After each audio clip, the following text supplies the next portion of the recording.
संत रामपाल जी महाराज एक ऐसे महान संत जिन्होंने अपनी सतभक्ति, तत्व ज्ञान, करुणा और सेवा के बल पर समाज में नई मिसाल कायम की है।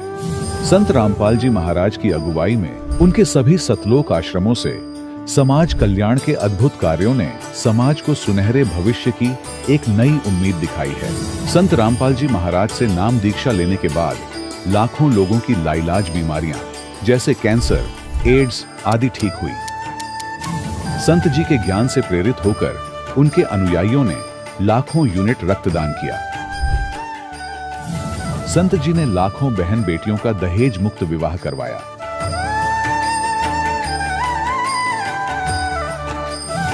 संत जी ने लाखों लोगों का नशा छुड़वाया, करोड़ों उजड़े परिवार बसे।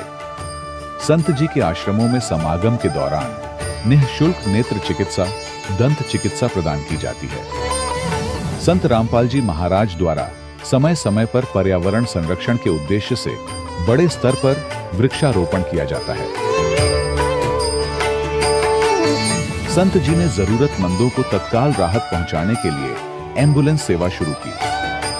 संत जी अपने अनुयायियों को देहदान के लिए प्रेरित करते हैं, जिससे मानवता की सेवा और चिकित्सा क्षेत्र में सुधार हो सके। संत रामपाल जी महाराज के सभी आश्रमों में हर रोज निःशुल्क भंडारा आयोजित किया जाता है, जहां हर वर्ग, हर जाति और हर धर्म के लोग एक साथ बैठकर भोजन करते हैं।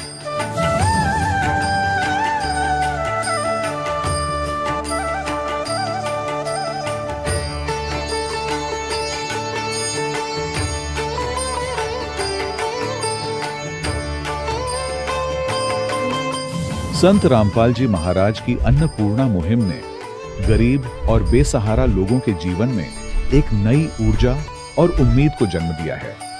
घर घर खाद्य सामग्री और जरूरी मदद पहुंचाकर संत रामपाल जी महाराज ने लोगों को दुख और मजबूरी से लड़ने की ताकत प्रदान की है।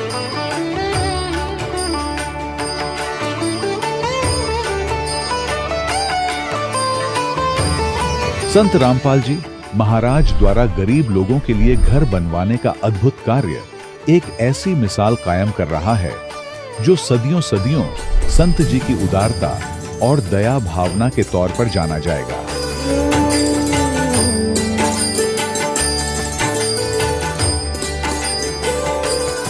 संत रामपाल जी महाराज के आश्रम में हजारों बुजुर्गों को सम्मान और प्यार के साथ जीवन जीने का अवसर मिलता है। उनके खाने, रहने और स्वास्थ्य की पूरी जिम्मेदारी संत रामपाल जी महाराज उठाते हैं। अनाथ बच्चों के लिए संत रामपाल जी महाराज के सभी आश्रम किसी वरदान से कम नहीं। यहाँ उन्हें शिक्षा, संस्कार और भविष्य के लिए बेहतर अवसर प्रदान किए जाते हैं। चाहे बाढ़ हो, भूकंप या महामारी, संत रामपाल जी महाराज और उनके अनुयायी हमेशा ही जरूरतमंदों के लिए सबसे आगे खड़े रहते हैं। कोविड महामारी के दौरान संत रामपाल जी महाराज के आश्रमों से करोड़ों लोगों के लिए भोजन, दवाइयां और जीवन रक्षक सामग्रियां उपलब्ध कराई गई। चाहे गरीब की मदद हो या किसी शोषित और पीड़ित वर्ग के हक और सम्मान की लड़ाई, संत रामपाल जी महाराज ने हमेशा ही उनकी दबी आवाज को सरकारों तक पहुंचाया है और उन्हें उचित न्याय दिलवाने में अहम भूमिका अदा की है। समाज में आध्यात्मिक और सामाजिक मूल्यों के प्रति जागरूकता लाने में संत रामपाल जी महाराज हर कदम पर मानवता के सच्चे सेवक साबित हुए हैं। संत रामपाल जी महाराज का जीवन हमें सिखाता है कि सच्ची सेवा वही है जो निस्वार्थ भाव से की जाए। आइए हम भी इस महान सेवा के कार्य में इस महान संत से जुड़ें और संत रामपाल जी महाराज से नाम दीक्षा लेकर अपने जीवन को धन्य बनाएं।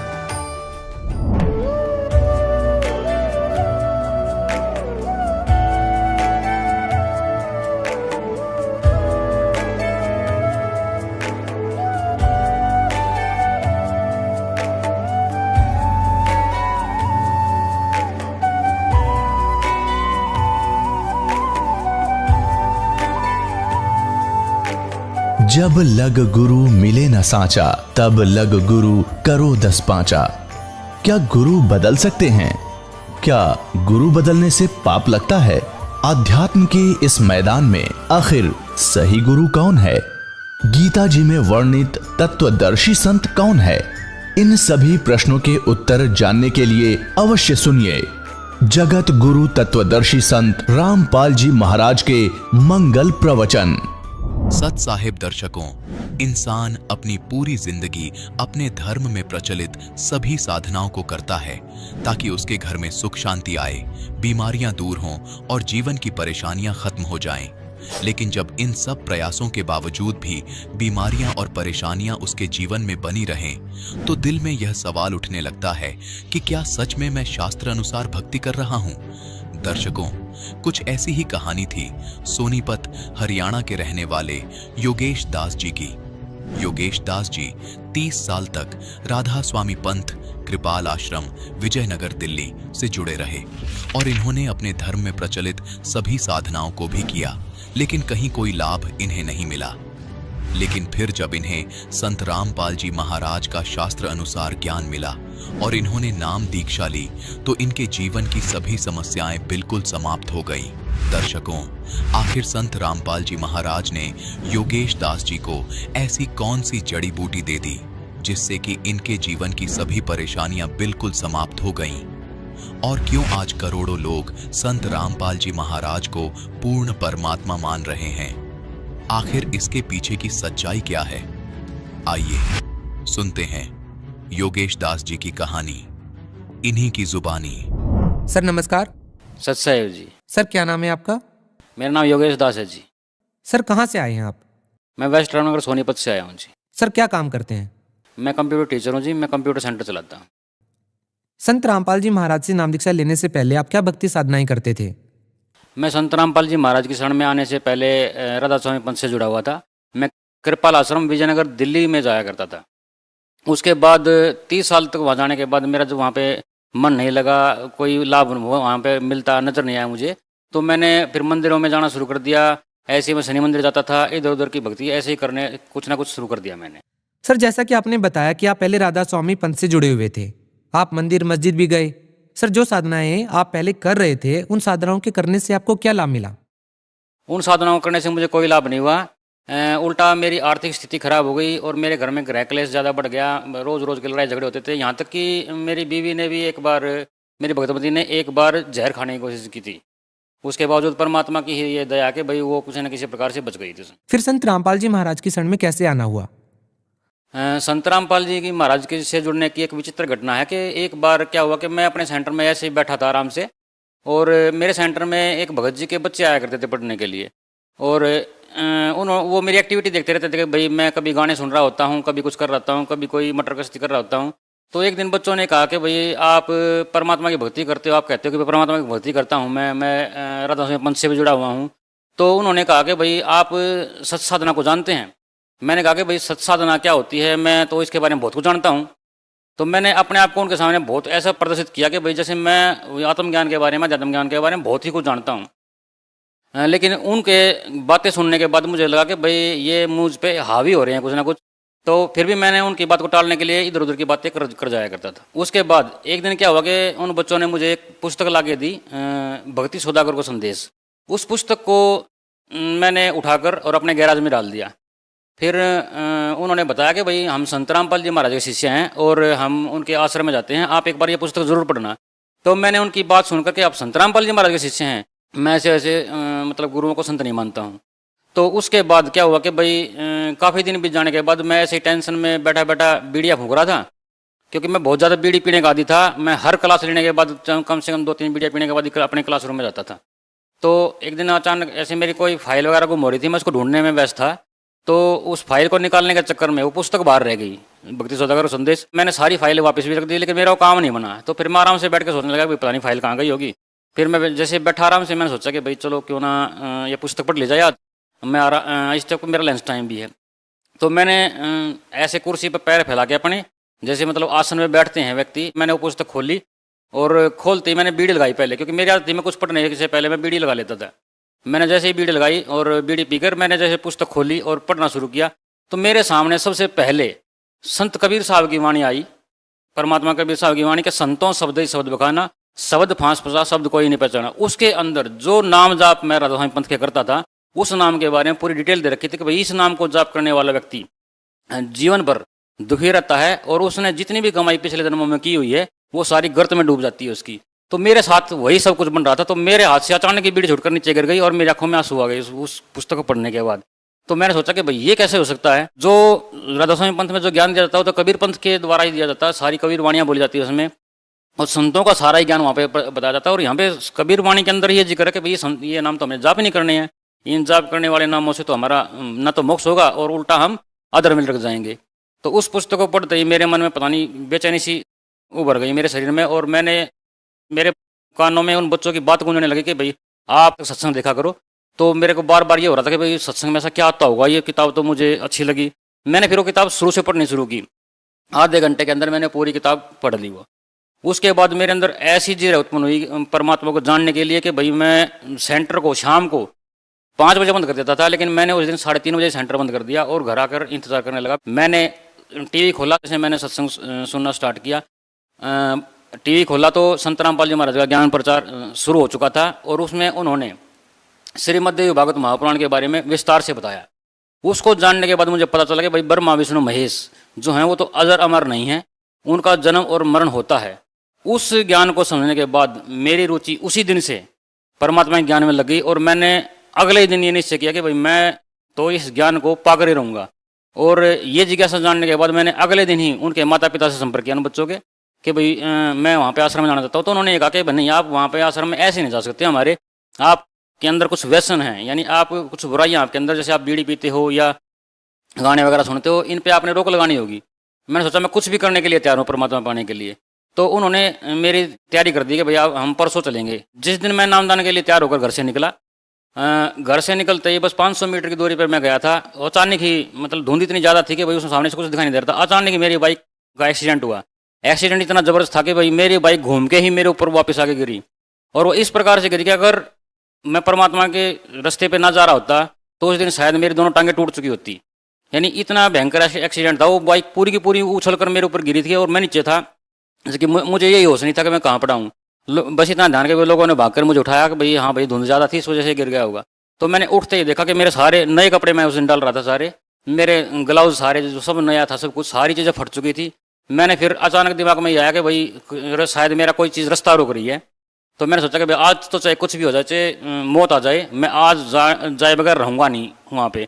अब मुझे पक्का निश्चित हो गया था कि वहाँ कोई ना कोई ज़रूर ऐसी बात है, कोई ऐसी सच्चाई है वहाँ पे जिसको जानना मेरे लिए बेहद ज़रूरी है। तो मैंने वहाँ पे जाने की पूरी तैयारी की। भगत जी के घर पे गया मैं। उन्होंने जाते ही मेरे हालात देखे, उन्होंने कहा कि नहीं भगत जी आज नहीं चलते, आज आपको चोट लगी है। लेकिन मुझे महसूस नहीं हो रहा था मुझे चोट लगी है, लेकिन उनको लग रहा था कि मुझे शायद चोट लग चुकी है काफ़ी गंभीर। लेकिन फिर भी मैंने उनको कहा कि नहीं, मैं आज हर हालत में जाऊँगा। तो उन्होंने मुझे किसी न किसी प्रकार से मना लिया। आश्रम में घुसने के बाद मुझे वहाँ बहुत कुछ अजीब लगा। एक तो अजीब लगा कि वहाँ सारे एक ही पंक्ति में बैठे हैं, सब एक ही प्रकार से बैठकर सत्संग सुन रहे हैं। वहाँ पे ना तो मुझे कोई वीआईपी नज़र आया, ना मुझे वहाँ पे कोई ऐसा ये नज़ारा लगा कि भाई यहाँ पे कोई ये वीआईपी है या ये व्यक्ति यहाँ पे मेन है या ये मेन है। वहाँ पे सब एक समान था। सिर्फ एक पूर्ण संत जो होता है वही सामने हमारे बैठे थे और उन्होंने जो सत्संग प्रवचन उस दिन किए तो मुझे भाव विभोर हो गया। मैं उसको सुनकर मैंने पहली बार ये मतलब निश्चय किया, पहली बार मुझे लगा कि भाई पहली बार मैंने ज़िंदगी में अगर अध्यात्म का कोई 1% अक्षर समझा है तो वो यहाँ है वो संत। उसके बाद इस दास ने वहाँ से नामदान लिया। जैसा कि हमने सुना है कि संत रामपाल जी महाराज से नाम दीक्षा लेने के लिए फार्म भरवाया जाता है और उसमें कुछ नियम भी बताए जाते हैं। हम आपसे ये जानना चाहेंगे कि जो फार्म में नियम बताए जाते हैं, क्या उन नियमों का आखिरी सांस तक पालन करना होता है? देखिए, जिस प्रकार कोई गंभीर बीमारी होने के बाद व्यक्ति को डॉक्टर ये बता देता कि भाई अगर आपको ठीक होना है तो इसके लिए ये परहेज करने पड़ेंगे। तो संत मत में, संत मार्ग में, संत मते में एक अध्यात्म के अंदर जो परहेज होते हैं वो यही होता है कि भाई हमें ना तो मांस मिट्टी खानी चाहिए और ना ही किसी प्रकार के व्यसन करने चाहिए। जब तक हमारी आत्मा शुद्ध ही नहीं होगी, जब तक हमारा मन और शरीर शुद्ध नहीं होगा तो हमें उस अध्यात्म ज्ञान का कोई लाभ मिलने वाला नहीं है। तो यही नियम बस वहाँ पर बताए जाते हैं कि हम मीट, अंडा, मांस, मछली ये सब चीज़ें ना खाएं। और कबीर साहब ने कहा कि भाई माई मसानी सेठ शीतला भैरव भूत हनुमंत, परमात्मा उनसे दूर जो इनको पूजंत। तो परमात्मा कबीर साहब पूर्ण ब्रह्म हैं जो, वो हमें यही सतभक्ति बताते हैं कि भाई हमें इनकी पूजा ना करके सतभक्ति करनी चाहिए। सतभक्ति वो होती है जिस प्रकार एक पतिव्रता स्त्री अपने पति को मेन मानकर उसी की पूजा करती है, लेकिन आदर सबका करती है। जेठ का, देवर का, अपने ससुर का, सास का, सबका वो आदर करती है, लेकिन उसकी भक्ति जो होती है वो अपने पति के प्रति स्थिर होती है। ऐसे ही हमें इन देवी देवताओं को आदर सहित लेना चाहिए और पूर्ण परमात्मा की भक्ति में तल्लीन रहना चाहिए। सर, संत रामपाल जी महाराज जी से नाम दीक्षा लेने के बाद आपको क्या लाभ मिले? संत रामपाल जी महाराज से नाम दीक्षा लेने के बाद मुझे सबसे पहला लाभ ये प्राप्त हुआ कि भाई मैं आध्यात्म मार्ग से जुड़ा। दूसरा, मेरे जीवन में कुछ घटनाएं ऐसी हुई कि भाई एक मैं बताना चाहता हूँ कि भाई हमारे परिवार में ग्रह क्लेश बहुत ज़्यादा रहते थे, और संत रामपाल जी महाराज की शरण में जाने के बाद तो वो क्लेश हमारे माँ बाप ने ज़्यादा बढ़ा दिए। हमारे घर में तो सुख शांति होने लगी। मैं और मेरी भगतमती ने जैसे नाम लिया, मेरे बच्चों ने नाम ग्रहण किया, तो हमारे घर में तो सुख शांति हो गई, लेकिन मेरे माँ बाप के मन में बेचैनी पैदा हो गई उन चीज़ों से। हम जब सुबह नित्य नियम लगाते थे, परमात्मा की वाणियाँ चलती थी, तो वो लोग ये कहते थे कि भाई तुम्हारी चीज़ें हमारे वंश में बाधा डाल रही हैं, तो उन्होंने क्लेश बढ़ा दिया हमारे साथ। तो उसकी वजह से क्या हुआ कि हमारा घर टूट गया, हमारे माँ बाप ने घर से निकाल दिया। तो हम यही सोचकर मैं परमात्मा की शरण में चला गया वापस दोबारा कि भाई इसका निचोड़ तो परमात्मा ही निकाल सकते हैं। घर में क्या हुआ था, झगड़ा हो गया था बहुत ज़बरदस्त। तो मैंने अपने पिताजी से ये कहा था कि भाई देखो, हम जो भक्ति कर रहे हैं वो संपूर्ण भक्ति है और हम इसको नहीं छोड़ सकते, हम ये घर ही छोड़ सकते हैं, परमात्मा को हम अब नहीं छोड़ सकते हैं। क्योंकि संत रामपाल जी महाराज जो हमें शिक्षा दे रहे हैं वो पूरी तरह शास्त्र अनुकूल है। शास्त्रों में जो कुछ लिखा हुआ उन्होंने सब कुछ वो सत्य बताया है, तो हम उसको नहीं छोड़ सकते हैं, हम संसार छोड़ सकते हैं। तो इस वजह से झगड़ा हो गया, और झगड़े में मैंने मतलब जल्दबाजी में अपना हाथ दीवार में दे मारा और मेरा हाथ टूट गया। उसके बाद मैंने प्लास्टर करवाया हाथ पे, और मैंने सोचा कि भाई मैं परमात्मा के पास कैसे जाऊँगा, क्योंकि परमात्मा ने तो हमें झगड़ा करने से, इन चीज़ों से मना कर रखा है।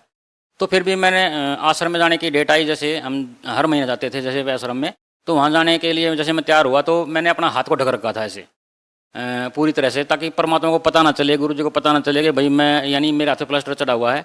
तो गुरु जी जैसे हमारे सामने आए दर्शन देने के लिए, संत रामपाल जी महाराज अपने प्रत्येक भक्त से रूबरू होकर मिलते हैं। वो अपने भक्तों की हर बात को सुनते हैं, चाहे उनको वहाँ पे कितना भी टाइम व्यतीत करना पड़े, चाहे लाख हों चाहे 2 लाख हों, हर भक्त के पास आते हैं। तो जैसे ही परमात्मा मेरे पास आए गुरु जी संत रामपाल जी महाराज, उन्होंने कोई बात नहीं मेरे से पूछी, मैंने सिर्फ सत्साई कही परमात्मा के, सत्साई गुरु जी। तो गुरु जी ने मेरे को सिर्फ एक ही बात बोली कि भाई क्या हो गया साथ को। तो मैंने और छुपा लिया उस हाथ को। गुरु जी बोले भाई हाँ बता ना क्या बात होगी, हाथ को क्या हुआ। तो अचानक मेरी आंखों से आंसू पड़ने लगे। मैं बोला कि ऐसे ऐसे गुरु जी घर में झगड़ा हो गया था। तो गुरु जी ने उल्टा मेरे को डांट दिया कि तू झगड़ा करता है घर में, तुझे ऐसी शिक्षा लेने के बाद तुझे ऐसे काम नहीं करने चाहिए। तो मैंने कहा था गुरु जी मैंने कुछ भी नहीं किया था, ऐसे घर वालों के साथ ऐसे ही झगड़ा हो गया था और मैंने गुस्से में आके कर दिया था। तो परमात्मा ने कहा कि भाई गुस्सा जो करोगे तो फिर भक्ति कहाँ से होगी। तुम भगत हो, जगत का तो भगत का बैर होता हमेशा, उनको जो करना हो करने दो, तुम परमात्मा की भक्ति में तल्लीन रहो, परमात्मा अपने आप सब ठीक कर देगा।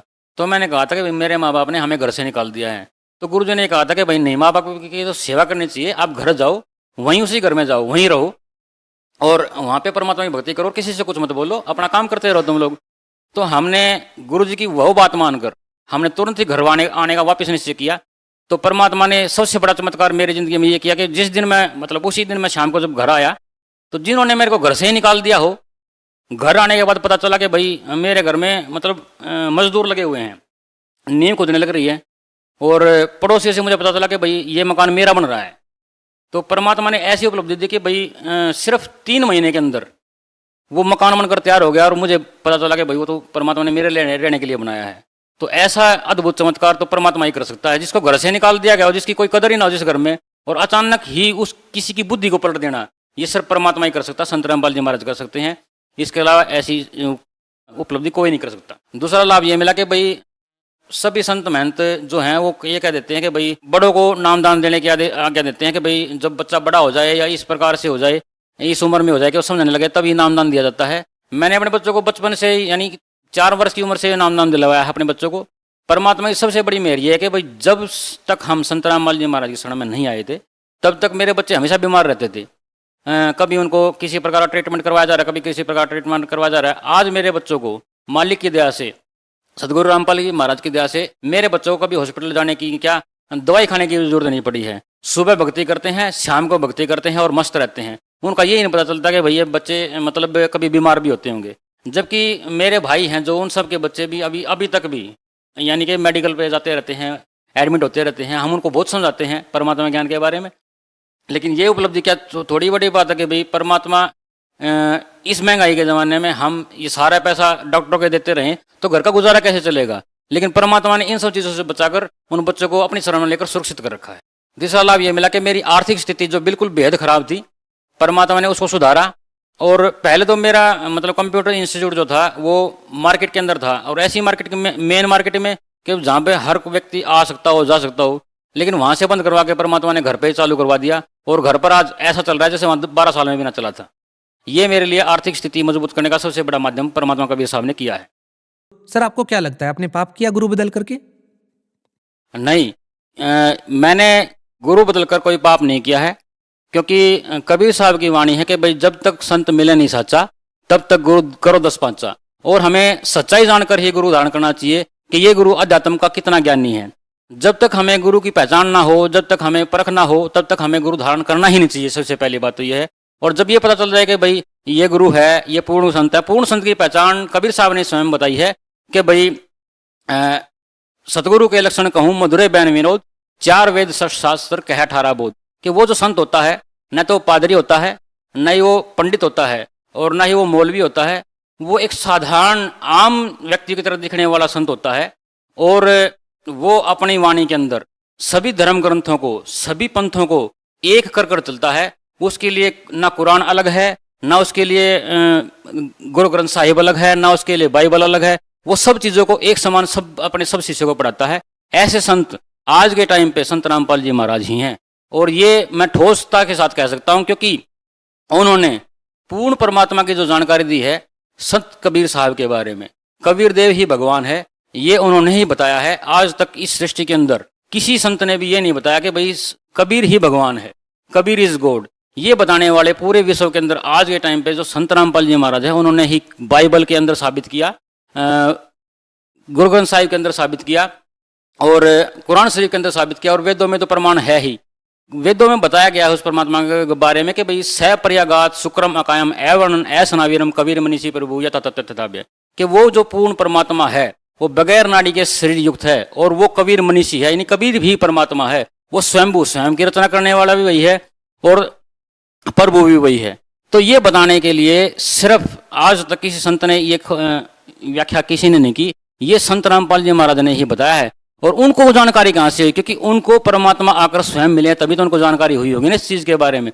तो संत रामपाल जी महाराज ने ही ये बताया कि भाई पूर्ण जो परमात्मा है, वो जो एक सबका ईश्वर है, जिसके बारे में संत कह करके मर गए कि भाई सबका मालिक एक, वो उस एक की पहचान करवाने वाले संत रामपाल जी महाराज ही हैं। सर भगत समाज को आप क्या संदेश देना चाहेंगे? भगत समाज को हम ये प्रार्थना करना चाहते हैं कि भाई आप अपनी आंखें खोलिए, और जो ज्ञान संत रामपाल जी महाराज ने ज्ञान गंगा पुस्तक के माध्यम से समाज में पहुंचाया है, उस ज्ञान गंगा पुस्तक को कम से कम एक बार पढ़ के देखिए।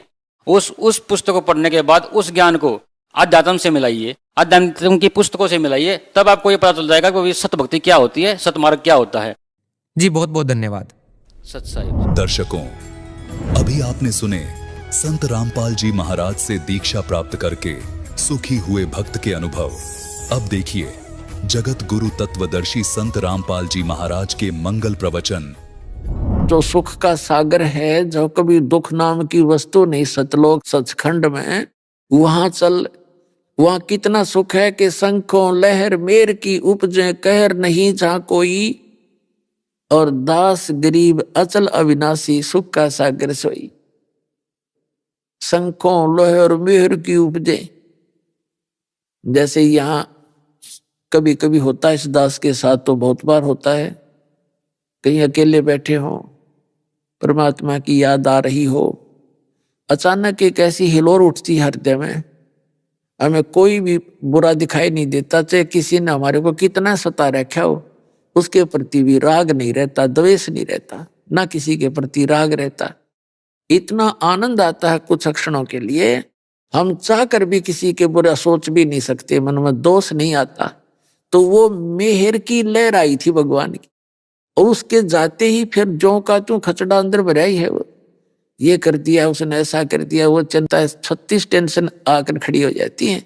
तो वो कहर की लहर आ गई, और पहले मेहर की लहर थी, शंखों लहर मेहर की उपजे, और कहर नहीं जा कोई, दास गरीब अचल अविनाशी, सुख का सागर सोई। वो सुख का सागर है, वहां जाकर ही आपको परम शांति मिलेगी। गीता अध्याय नंबर 18 के श्लोक नंबर 62 में कहा है कि अर्जुन तो सर्वभाव से उस परमेश्वर की शरण में जा, उसी परमेश्वर की कृपा से ही तू परम शांति को और सनातन परम धाम को, सनातन शाश्वत सदा रहने वाला उस शाश्वत स्थान को प्राप्त होगा। उसके लिए उसने ऑप्शन छोड़ दिया कि तत्वदर्शी संतों की खोज कर, मैं नहीं जानता। तो वहां जाने के बाद फिर कभी मृत्यु जन्म नहीं होता। उससे अतिरिक्त जैसे ब्रह्म तक की साधना है, ओम मंत्र, गीता अध्याय नंबर 8 के श्लोक नंबर 13 में गीता ज्ञानदाता कहता है, मेरा तो एक ओम अक्षर है और कोई मंत्र नहीं है। और पहले ऋषि जन इस ओम मंत्र को ही वेदों के आधार से जाप करते थे, और यही एक ब्रह्म तक प्राप्ति की सच साधना है, वो भी उस सतर के गुरु से लेकर ही की जाए। तो ऐसे ही एक ऋषभदेव नाम के राजा थे, उनको स्वयं परमात्मा कबीर देव जी एक साधु संत ऋषि रूप में मिले, ज्ञान समझाया कि ये राजपाट सदा नहीं रहेगा, आपके पूर्व जन्म के संस्कार हैं राजन, ये समाप्त होंगे, आप बुद्धिमान हो, आप समय रहते भक्ति करो। वो इतना प्रभावित हुआ, और उन्होंने ये भी बताया परमात्मा ने कि मैं उस परम पिता परमात्मा का जो है ना पूरा जानकार हूं, क्योंकि अपनी महिमा आप बताते हैं भगवान, और मेरे पास वो कंप्लीट कोर्स है। लेकिन ऋषभदेव जी प्रेरित तो हो गए परमात्मा के लिए, परमात्मा उस मालिक को ना माने, क्योंकि वो सबसे हटकर ज्ञान है। ये जब ऋषभदेव जी ने अपने कुल गुरुओं से बात करी कि ऐसे ऐसे मैंने सुना है कि कोई परमात्मा इन ब्रह्मा जी, विष्णु जी, शिव जी, इनसे ऊपर भी कोई और शक्ति है, क्या ये सत्य है? तो वो नकली सारे उस सरंग में रंगे हुए थे, उनको ज्ञान नहीं था, ज्ञानी थे वो ऋषि।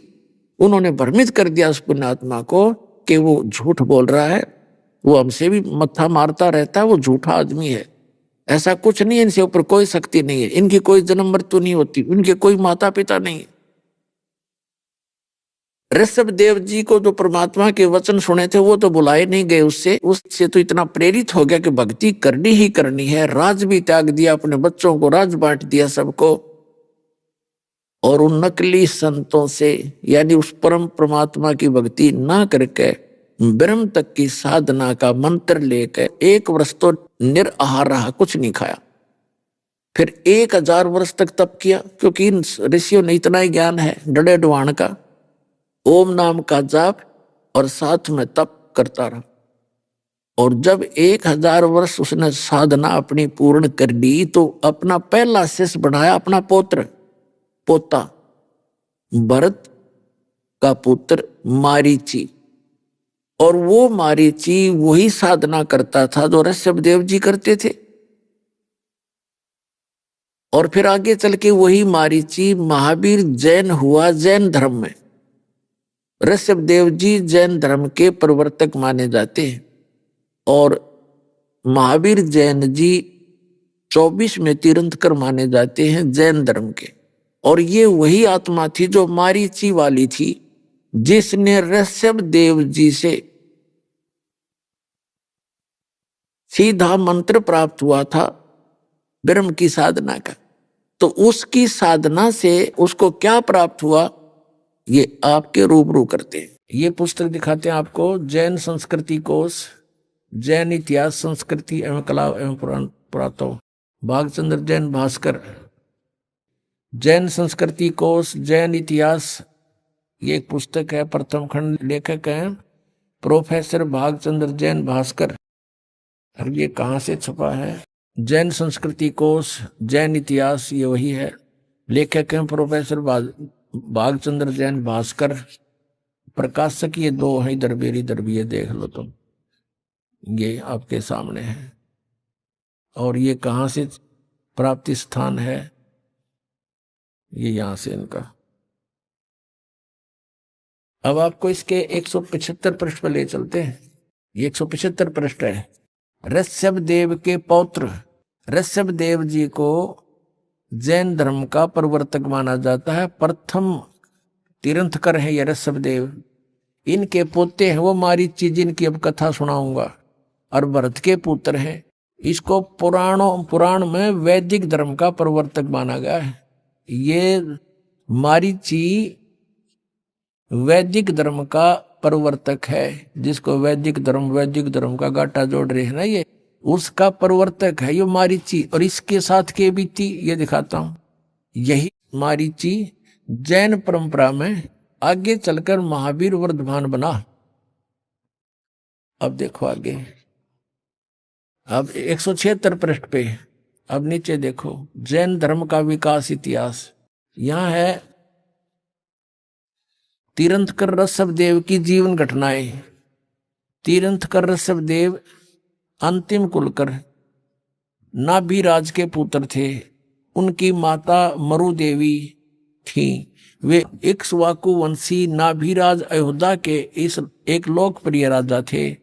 तरुण होने पर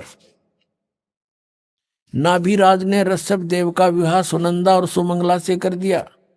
सुनंदा ने तेजस्वी पुत्र बाहुबली और पुत्री सुंदरी को जन्म दिया, और सुमंगला ने भरत सहित एक भरत और 99 पुत्र और एक पुत्री ब्राह्मी पुत्री को जन्म दिया। समय आने पर ऋषभदेव ने भरत को अयोध्या का, बाहुबली को तक्षशिला का और शेष युवराजों को उनके योग्यता अनुसार राज्य सौंपकर संसार त्याग दिया और दीक्षा लेकर साधना में लीन हो गए। साधना काल में पाणिपात्री ऋषभदेव 1 वर्ष तक निराहार रहे, कुछ नहीं खाए 1 वर्ष तक। बाद में बाहुबली के पौत्र श्रेयांश कुमार ने इक्ष्वाकु देकर उनकी निराहार व्रति को तोड़ा। लगातार 1000 वर्ष तक तपस्या करने वाले मुनि ऋषभदेव ने अंत में केवल ज्ञान प्राप्त किया। धर्म देशना प्रारंभ की। धर्म देशना माने दीक्षा देने लग गया गुरु बड़का पे। प्रथम धर्म देशना भरत के पुत्र मारीची को दी। जिस मारीची का भी इतिहास दिखाऊंगा, आओ जैन धर्म को जाने। उसमें इस मारीची को ऋषभदेव ने पहला शिष्य बनाया था, जो इसका पोता था, भरत क्या पुत्र था। ऋषभदेव का पौत्र यानी पोता भरत के पुत्र मारीची को पहली धर्म देशना, प्रथम धर्म देशना भरत के पुत्र मारीची को दी, यानी पहला चेला बनाया उसने। और जो बाद में 24 में तीर्थंकर महावीर बने। इससे क्या सिद्ध हुआ कि जैन धर्म के प्रवर्तक श्री ऋषभदेव जी थे। ऋषभदेव जी ने जो प्रथम अपनी दीक्षा देनी प्रारंभ की, 1000 वर्ष तक साधना करने के उपरांत अपने पोते मारीची को दी, और उसी मारीची से वैदिक धर्म चला। और वही मारीची आगे चल के 24 में तीर्थंकर महावीर जैन बने। देखो पुण्यात्माओं, आपका सौभाग्य, आपकी किस्मत कितनी प्रबल है, कितने पुण्यकर्मी प्राणी हो आप।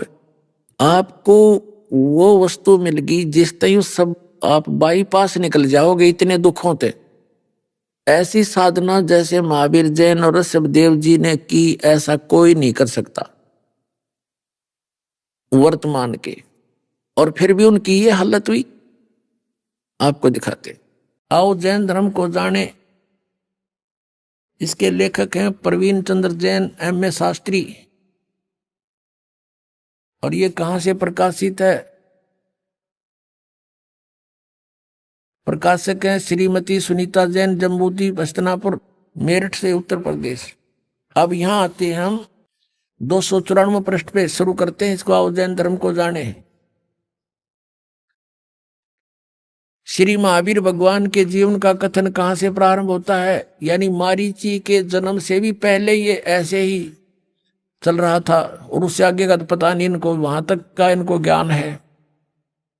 पुरुरवा नामक भील की पर्याय से, पुरुरवा भील कौन था, उसने क्या किया? अब पुष्कलावती देश की पुंडरीकीणी नगरी में वह भीलों का राजा था। उसने सागर सेन मुनिराज से मधमास मधु का त्याग व्रत लिया था। जिसे जीवन पर्यंत पालन किया। फिर उससे कहाँ गया? वो स्वर्ग में चला गया। फिर कहाँ आया? पहले स्वर्ग के बाद महावीर भगवान का जीव किस पर्याय को प्राप्त हुआ? भरत चक्रवर्ती की रानी अनंतमती से मारीची नामक ज्येष्ठ पुत्र हुआ। यानी ऋषभदेव पोता मारीची और भरत का पुत्र था। और यही मारीची वैदिक धर्म का प्रवर्तक, और यही मारीची आगे चल के जैन धर्म में महावीर जैन हुआ। अब देखो, मारीची की पर्याय से महावीर भगवान का जीव किस पर्याय में गया? यानी मारीची ने प्रथम तीर्थंकर ऋषभदेव से उपदेश लिया था, उसके बाद इसकी दुर्गति हुई। आगे देखो, ब्रह्म स्वर्ग में देव हुआ, ब्रह्मलोक में। अपनात्माओं, जैसे आपको दास बताता है कि यहां एक तो कॉमन स्वर्ग है, एक ब्रह्मलोक है। ब्रह्मलोक के अंदर एक ब्रह्म स्वर्ग है जिसको ये महास्वर्ग बोलते हैं। तो ओम नाम के जाप करने वाला, विधिवत साधना करने वाला व्यक्ति ब्रह्मलोक में जाता है, और ब्रह्मलोक में गया हुआ प्राणी भी वापस आता है। गीता अध्याय नंबर 8 के श्लोक नंबर 13 में गीता ज्ञानदाता ये ब्रह्म श्री कृष्ण जी में प्रवेश करके बोल रहा है। वो कह रहा है कि मेरा ये ओम अक्षर है, जो अंतिम समय तक इसकी साधना करता हुआ शरीर त्याग कर जाता है तो इससे मिलने वाली परम गति को प्राप्त होता है। वो कहाँ जाता है? ब्रह्मलोक मिलता है। 8वें अध्याय के 16वें श्लोक में बताया है श्रीमद् भगवद गीता में कि ब्रह्मलोक में गया हुआ प्राणी भी पुनरावृत्ति के अंदर उसका जन्म मृत्यु होता है। इसलिए गीता ज्ञानदाता कहता है कि अर्जुन, तेरे भी बहुत जन्म हो लिए और मेरे भी। और इसलिए वो कहता है कि अगर तूने पूर्ण मोक्ष चाहिए तो उस परमात्मा की शरण में जा, और उसके लिए परम अक्षर ब्रह्म की शरण में जा। गीता अध्याय नंबर 18 के श्लोक नंबर 62 में, और गीता अध्याय नंबर 15 के श्लोक नंबर 4 में कहा है कि तत्वदर्शी संत की प्राप्ति के उपरांत परमात्मा के उस परम पद की खोज करनी चाहिए जहां जाने के बाद साधक फिर लौटकर कभी संसार में नहीं आता। उसके लिए बताया कि तत्वदर्शी संतों की खोज कर। तो तत्वदर्शी संत ऋषभदेव जी ने मिले, परमात्मा मिले थे, तत्वदर्शी संत बनकर आए थे। इतने दयालु हैं वो, पुण्यात्माओं को मिलते हैं, वेद गवाही देता है। लेकिन दुर्भाग्य हमारा कि हम ये नकली गुरु उस ज्ञान को स्वीकार नहीं करने देते। तो पुण्यात्माओं, परमात्मा ने आज सबसे पहली कृपा आपके ऊपर किया कि आप शिक्षित किए। शिक्षित होने के बाद अब आप सभी सदग्रंथों को और इन पहले के इतिहासों को देख करके आप दृढ़ हो जाओगे कि जो हम कर रहे हैं फाइनल है, आपको कोई डगमग नहीं कर सकता। फिर बेड़ा पार हो जाएगा, मोक्ष होगा।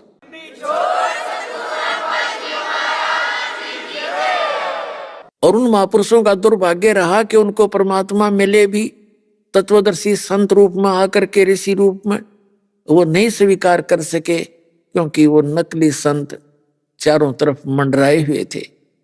तो अब इस ज्ञान के सामने पुण्यात्माओं नकलियों की कतई नहीं बसाओगी। ये सारे स्थान छोड़ जाएंगे, आपको रास्ता देंगे, दूर होना पड़ेगा इनको। बच्चा बच्चा धिक्कार देगा कि तुम क्या बकवास कर रहे हो, चुप हो जाओ, बहुत सुन ली तुम्हारी। तो इनको बोलना जगह नहीं रहेगी। एक दिन ऐसा कर दूंगा, आपको ऐसा ट्रेंड कर दूंगा।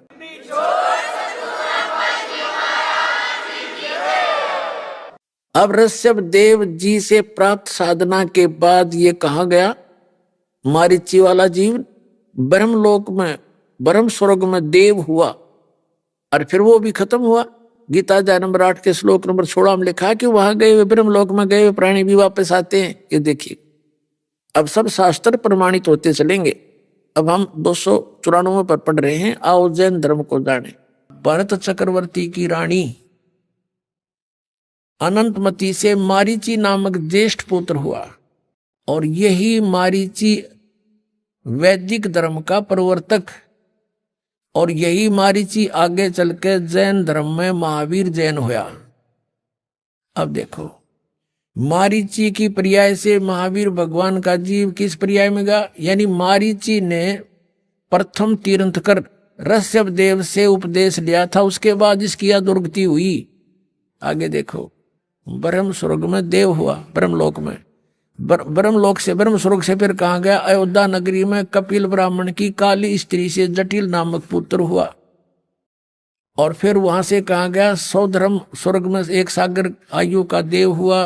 फिर स्वर्ग से कहाँ गया? इसी भरत क्षेत्र में सूतिका नामक गांव में अग्निभूत ब्राह्मण के गौतम स्त्री से अग्नि से नामक पुत्र हुआ। फिर वहां से स्वर्ग में गया। फिर कहाँ आया? भरत क्षेत्र के मंदिर नामक ग्राम में गौतम ब्राह्मण की कौश की पत्नी से अग्निमित्र नामक पुत्र हुआ। फिर वहां से कहाँ गया? महेंद्र स्वर्ग में गया, महाइंद्र के स्वर्ग में। और महाइंद्र के स्वर्ग से कहाँ गया? ये 295 पे मंदिर नगर में सालकाय ब्राह्मण की पत्नी से भारद्वाज नामक पुत्र हुआ। भारद्वाज से आगे कहाँ गया? महेंद्र स्वर्ग में देव हुआ। फिर वहां से कहाँ गया? इतर निगोद में एक सागर की आयु वाला निगोदिया जीव हुआ। निगोद से निकलकर महावीर भगवान का जीव कहाँ गया? अनेक को भाव अनेक शरीर धारण किए वो इस प्रकार हैं। बाढ़ में जाओ ऐसा स्वर्ग और देवता स्वर्ग का आते फिर गदा बन गया खा के वो स्वर्ग। तो पुण्यात्माओं अब आंख खुल जाएगी श्रद्धालुओं की कि क्या साधना कर रहे थे। और ये रोग केवल सतलोक आश्रम के अतिरिक्त कितना कट्टा को नहीं विश्व में, ये गारंटीड समझ लेना।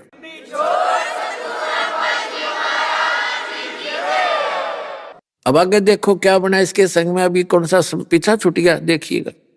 1000 आक वर्ष के भाव, ओए होए 80,000 सीप के भाव, 20,000 नीम वृक्ष के भाव, 90,000 केली यानी केले वृक्ष के भाव, 3,000 बार चंदन वृक्ष के भाव यानी शरीर, और 5 करोड़ बार कनेर वृक्ष के भाव, 60,000 बार वैश्या के शरीर, ओए होए 60,000 बार, और 5 करोड़ बार शिकारी के भाव, 20 करोड़ बार हाथी और 60 करोड़ बार गधा। ओए होए ये भगवान है, कलेजा फट जाए इंसान का।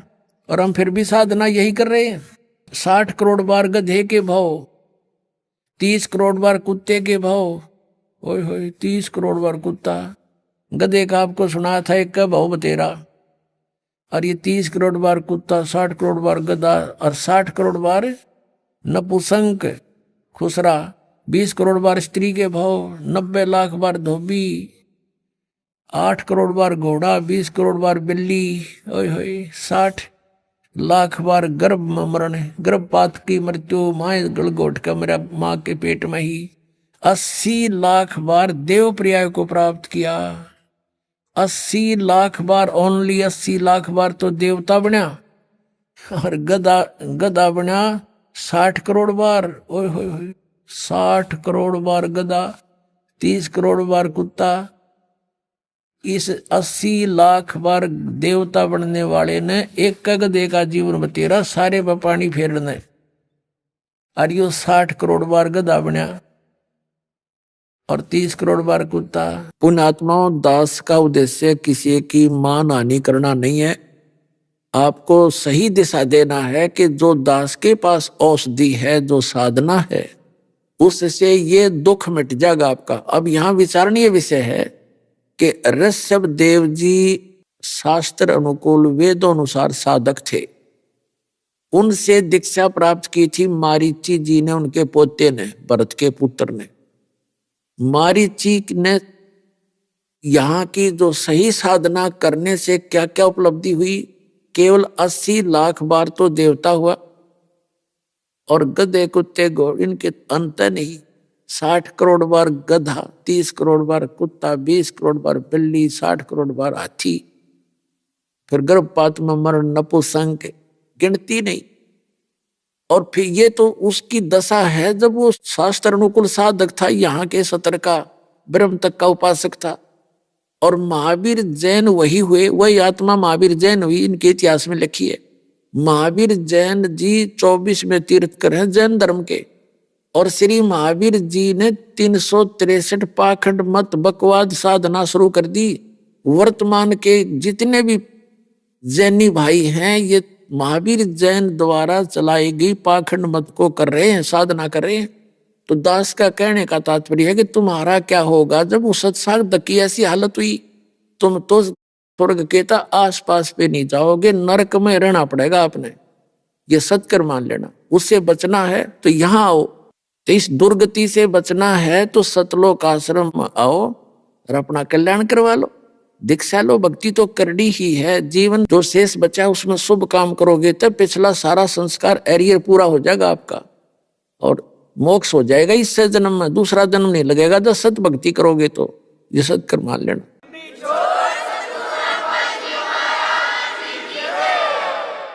अब जो प्रसंग चल रहा है कि जो साधना आप किया करते थे वो साधना ठीक नहीं थी, और जो शास्त्र अनुकूल साधना ब्रह्म सत्र की कर रहे थे वो भी मोक्ष प्राप्त नहीं कर सकते, वो स्थान प्राप्त नहीं कर सकते। जो श्रीमद् भगवद गीता अध्याय नंबर 18 के श्लोक नंबर 62 में कहा है कि अर्जुन तू सर्वभाव से उस परमेश्वर की शरण में जा, उसकी कृपा से ही तू परम शांति को और सनातन परम धाम को प्राप्त होगा। शाश्वतम स्थानम यानी सदा रहने वाला स्थान। फिर गीता अध्याय नंबर 15 के श्लोक नंबर 4 में आपको बताया कि उसके पश्चात तत्वदर्शी संत की प्राप्ति के पश्चात इस तत्व ज्ञान रूपी शस्त्र से इस अज्ञान को काट के यानी अच्छी तरह समझकर उसके पश्चात परमेश्वर के उस परम पद की खोज करनी चाहिए, जहां जाने के बाद साधक फिर लौटकर कभी संसार में नहीं आता।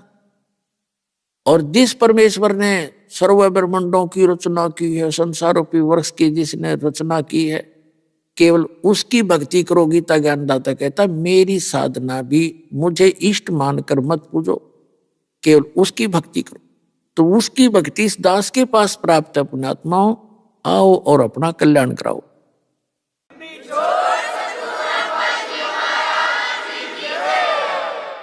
अब प्रसंग चल रहा था कि नर से तू पशुआ की जय गद्दा बैल बनाई, ये 56 भोग कहाँ मन भोरे कहीं कुरडी चरने जाई। ये दिखा दिया आपको कि नर से सत साधना ना करने से नर से तू गधा बैल बनेगा, अरे ये 56 भोग कहाँ मन भोरे। मनुष्य जीवन में आपको कितनी सुविधाएं दी है पुण्यात्माओं। मनुष्य जीवन एक विद्यार्थी हो तो अन्य प्राणियों के शरीरों से आपका शरीर भिन्न है। ये एक पोशाक है आपको अलग से, एक वस्त्र है ये। और विद्यार्थी को माता पिता पूरी सुविधा देते हैं, खाने पीने को अच्छा देते हैं, पहनने को अच्छा देते हैं और पूरा फ्री कर देते हैं कि बेटा बेटियों तुम अपना उद्देश्य पूरा करो। तो परमात्मा हमारा पिता है, उसने आपको यह ड्रेस दे रखी है अलग से, और अन्य या पोशाक जिसके पास नहीं वो विद्यार्थी नहीं है। तो विद्यार्थी जब आपको ये पोशाक अलग से मिली है, शरीर अलग से मिला है, इसमें सुविधाएं भी न्यारी, और जो बच्चा इसका लाभ नहीं उठा रहा है विद्या के समय में तो बाद में बहुत रोता है, बड़ा पछताता है। ये दास जूनियर इंजीनियर सिविल हरियाणा सरकार में सर्विस करता था। तो उस समय वहां देखा एक व्यक्ति वहां मजदूरी का काम कर रहा था सड़क के ऊपर, और उनका एक्सीडेंट आया वहां पर। वो अपना इंस्पेक्शन करके चला गया। तो वो बाद में कह रहा था कि यो मेरा सहपाठी था जो आज एक्सीडेंट बना हुआ B&R के अंदर, यो मेरा क्लास फेलो था। और वो खुद पछता रहा है कि मेरे कर्म फूट गए, मैं पढ़ा को नहीं, बकवाद करेंगे। अरे ये पढ़काज देखो कितना सुख, गाड़ी में आता है, पंखों के नीचे रहता है, और मैं यहाँ पड़ा हूं, मेरे बच्चे भी यही मिट्टी में पड़े हुए। पुण्यात्माओं आज आपकी वही दशा होगी जो आज आप इस मनुष्य जीवन प्राप्त करके इस पढ़ाई ने पूरा कर लोगे जो दास आपको बता रहा है, तो आप सफल होगे, सारे सुख होंगे। और जो नहीं करेगा इस पढ़ाई के समय को खोदेगा बकवादों में, फिर रोया करेगा सारी उम्र गधे और कुत्ते बन गए। उससे बचने के लिए कहते हैं कि नर से तू पशुआ की जय गद्दा बैल बनाई, ये 56 भोग कहाँ मन बोरे कि तो कुरडी चरने जाई। आज आप देखो कितनी सुविधा प्राप्त है। जब भूख लगे भोजन की व्यवस्था है, कभी चाय पी लेते हो, और जैसे कोई पीड़ा होती है तो उसका निवारण डॉक्टर के पास जाके करवा सकते हो। गर्मी सर्दी से बचने के लिए व्यवस्था बनाने की आपको सद्बुद्धि दे रखी है। और इतनी सुविधाएं प्राप्त करके जो भक्ति नहीं करता तो परमात्मा कहते फिर आपके साथ के भी तगी नर से ती मनुष्य तू पशुआ की जय गद्दा बैल बनाई, ये 56 भोग कहाँ मन बोरे कि तो कुरडी चरने जाए।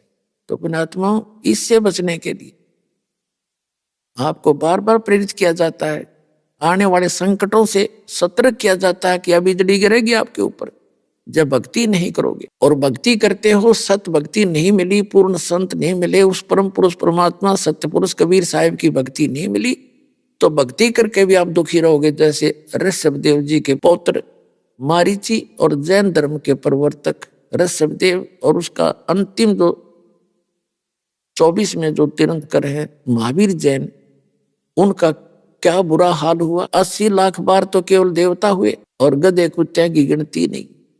तो पुण्यात्मा कहते हैं, जय सतगुरु की संगत करते सकल कर्म कट जाई, अमरपुरी पर आसन होते है जहां धूप न छाई।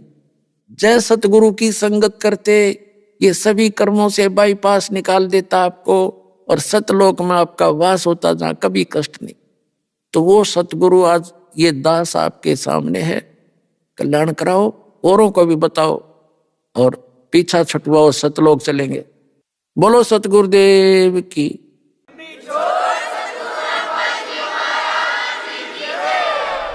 अभी आपने सुने संत रामपाल जी महाराज के मंगल प्रवचन।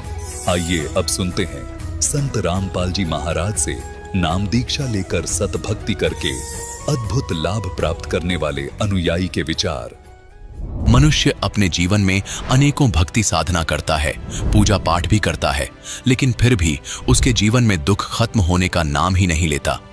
दर्शकों, इसका मुख्य कारण यह है कि आज का मनुष्य शास्त्र विधि को त्याग कर मनमाना आचरण कर रहा है।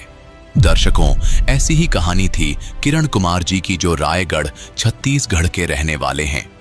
किरण कुमार जी भी सभी पारंपरिक भक्ति साधना किया करते थे, और जब इन्हें कोई राहत मिलती न नजर आई तो इन्होंने सहारा लिया ईसाई धर्म का, लेकिन वहां से भी इन्हें कोई राहत नहीं मिली। दर्शकों, आज किरण कुमार जी का कहना है कि जब से मैंने संत रामपाल जी महाराज की शरण ग्रहण की है, तब से मेरे जीवन की रूपरेखा ही बदल गई है।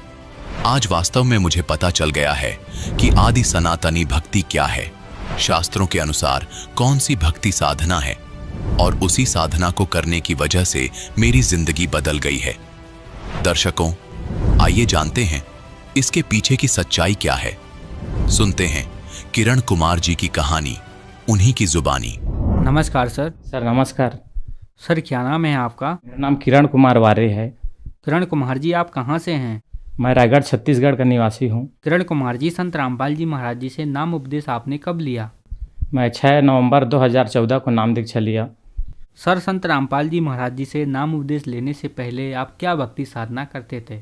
मैं यीशु मसीह का भक्ति करता था, और मेरे बड़े भाई जो यीशु मसीह की भक्ति करते थे, उनका डेथ होने के बाद में मैं कबीरपंथी से नाम दीक्षा लिया था। सर, जैसा कि आपने बताया कि आप पहले ईसाई धर्म से संबंधित भक्ति साधना करते थे, फिर आप कबीर पंथ से जुड़े। इसके बावजूद भी आपने एक कबीर पंथ को छोड़कर दूसरे कबीरपंथी संत रामपाल जी महाराज जी से नाम उपदेश लिया। इसका क्या कारण रहा? सर, मेरा 2013 में मेरा तबीयत ख़राब हो गया। मेरे रीढ़ की हड्डी में नस दब गया, L5, L4, L6 में, और मेरे एक साइटिका का प्रॉब्लम आ गया। तो मेरे संबंधी भाई हैं, वो संत रामपाल जी महाराज से नाम दीक्षा लिए थे। वो मैं जब हॉस्पिटल में भर्ती था तो मेरे साथ में गए थे, और वो मंत्र का जाप करते थे। तो मैं पूछा कि क्या कर रहे हैं आप करके, तो बताया कि मैं संत रामपाल महाराज से मैं नाम दीक्षा लिया हूँ, उन्हीं का मंत्र जाप कर रहा हूँ, आप भी नाम दीक्षा लीजिए, आपका तबीयत ठीक हो जाएगा करके। तो मैं उनको नहीं माना और मैं नाम दीक्षा नहीं लिया। तो बोले कि वो मेरे को मेमोरी दिए 2005 का सत्संग का। तो मैं उस मेमोरी के सत्संग को सुना, और उस शब्द को सुन के, संत रामपाल जी महाराज का नाम, उसके शब्दों को, आवाज़ को सुन के मेरा तबीयत में सुधार आना चालू हो गया, और मैं संत रामपाल जी महाराज से नाम दीक्षा लेके अभी स्वस्थ हूँ। अभी मैं एक दिन में 200-300 सीढ़ी चढ़ जाता हूँ। मेरी ड्यूटी है, मैं प्राइवेट में जॉब करता हूँ, मैं इलेक्ट्रिकल इंजीनियर हूँ। तो मेरे को फील्ड में घूमना पड़ता है, तो मैं उतना 300-250 सीढ़ी चढ़ लेता हूँ, और 20-20 किलो का 2-2 बाल्टी उठा के मैं पानी लेके चल लेता हूँ। पहले तो मैं बेड में आ गया था, बिस्तर में आ गया था, मैं चल नहीं पा रहा था। संत रामपाल जी महाराज जी से नाम उपदेश लेने के बाद क्या आपको कोई लाभ भी प्राप्त हुए? सर मेरे को तो शारीरिक लाभ मैं बोला, जो साइटिका प्रॉब्लम था वो ठीक हो गया। सर मैं बालाजी हॉस्पिटल रायपुर में दिखाया, मेरे पास अभी MRI भी है, एक्सरे भी है, और मैं ये 5 साल से उससे परेशान था। जब मैं ड्यूटी से आता था तो बहुत तकलीफ़ होता था। मेरे मिसेस डेली मेरे पैर को, मेरे पीठ को मालिश करती थी, तब मैं सो पाता था। दिन में 3 घंटा 4 घंटा ही सो पाता था। तो मेरा शरीर दुबला पतला हो गया था और शरीर में आराम नहीं था। बहुत ही तकलीफ में मैं ड्यूटी कर पाता था। मेरे पारिवारिक स्थिति बहुत ही ख़राब थी भगत जी। मैं सतरामपाल जी महाराज से नाम दीक्षा लिया। उनकी वाणी को जो सुन के, उनके शब्द को सुन के मेरे शरीर में रोंगटा खड़ा हो जाता था, वाइब्रेशन टाइप का होता था। उससे धीरे धीरे मेरे शरीर में बहुत इम्प्रूवमेंट हुआ, बहुत सुधार आया, बहुत ही स्वस्थ हूँ अभी। पहले तो मैं 45 किलो का हो गया था, अभी मेरा 67 किलो वजन है। और उसके बाद में मेरा स्टोन का हो गया, मेरे किडनी में स्टोन 4.1 mm का हो गया। तो डॉक्टर से मैं सोनोग्राफी कराया तो बोले 4.1 mm है। फिर वो बोले 1 महीना आप दवाई खाओ, फिर उसके बाद में ठीक हो जाएगा। तो मैं बोला मैं तो मालिक का भक्ति करता हूँ।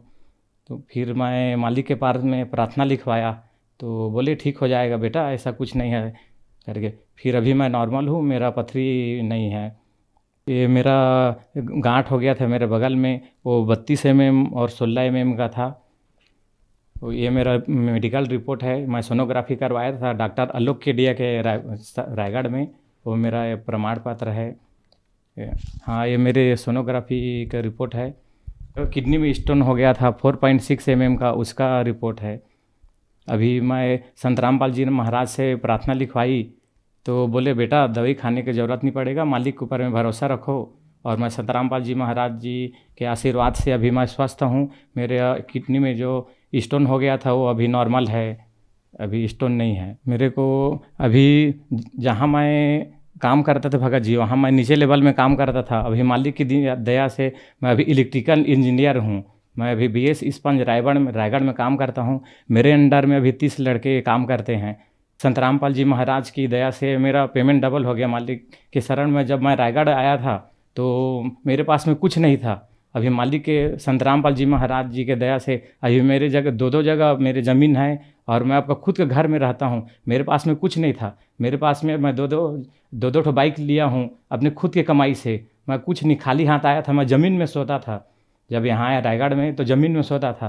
तो संत रामपाल जी महाराज की दया से अभी मैं बहुत अच्छा हूँ। मेरे जो पिताजी हैं वो मेरा पूरा ज़मीन को पूरा बेच के, पूरा हम लोग के पास में कुछ नहीं था, इसीलिए मैं रायगढ़ काम करने के लिए आ गया।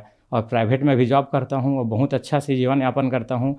मेरे मिसेस है वो भी बहुत अच्छा से रहती है। उसके में भी थोड़ा प्रॉब्लम आ गया था शारीरिक, वो उसका वज़न बहुत पतली दुबली थी, 35 किलो की हो गई थी। वो भी मैं संत रामपाल जी महाराज जी के नाम दीक्षा ली है और बहुत स्वस्थ है। मेरे 2 बच्चे हैं। एक बच्चे के में तो प्रॉब्लम आ गया था, वो अच्छा से बोल नहीं पाता था, एकदम सूख के पतला दुबला हो गया था। वो भी स्वस्थ है। संत रामपाल जी महाराज की कृपा से अभी मेरे 2 बच्चे फ्री में पढ़ाई करते हैं। सर, संत रामपाल जी महाराज जी से नाम उपदेश लेने के बाद आपको बहुत सारे लाभ प्राप्त हुए। तो जो दर्शक आज आपको टीवी पर देख रहे हैं वो भी संत रामपाल जी महाराज जी से नाम उपदेश लेना चाहते हैं तो कैसे ले सकते हैं? संत रामपाल जी महाराज जी का अभी पूरा विश्व में 500 नाम दीक्षा केंद्र खुले हैं और बहुत सारे चैनल में संत रामपाल जी महाराज जी का सत्संग आता है। उसके नीचे में पट्टी आती है, उसमें कॉन्टेक्ट नंबर रहता है। उस कॉन्टेक्ट नंबर में आप कॉल करके, SMS करके फ्री पुस्तक मंगवा सकते हैं, अपना नाम दीक्षा ले भी सकते हैं। सर धन्यवाद। नमस्कार सर।